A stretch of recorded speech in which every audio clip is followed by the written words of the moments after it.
Les manettes DualShock 3 pour PS3 tombent relativement rarement en panne, mais j'ai justement une occasion de vous en montrer une des causes.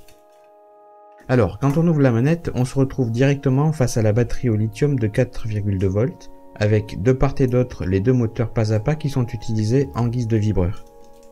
Et sous le compartiment de la batterie se trouve le circuit imprimé.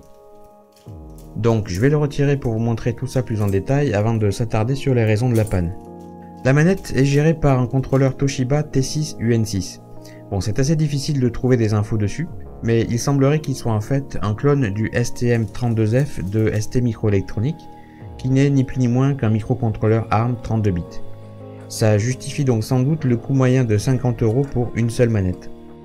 Les sticks analogiques sont plutôt d'assez bonne facture, comme vous pouvez le constater. Mais bon, pas grand chose à dire là-dessus, donc venons-en maintenant au sujet principal, à savoir pourquoi cette manette est tombée en panne. On a donc ici le connecteur USB type A par lequel elle se recharge, et on voit qu'il y a un certain nombre de composants SMD qui y sont rattachés, notamment des condensateurs au tantal, quelques résistances, là on dirait un régulateur, et il y a tout de suite quelque chose qui a attiré mon attention, ce sont ces traces bleues qui se sont formées sur le circuit imprimé. Et voyons ça de plus près avec la loupe binoculaire.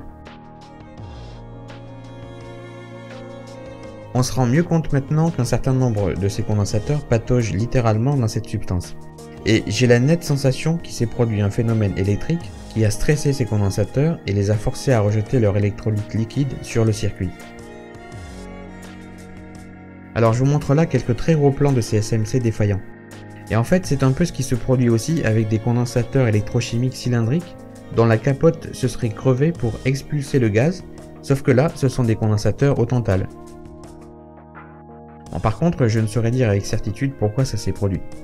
En USB type A on travaille en 5 volts et la console PS3 est plutôt très bien régulée à ce niveau, donc normalement il n'y a pas vraiment de risque de surtension ici. Enfin bref, je pense que ça restera un petit mystère.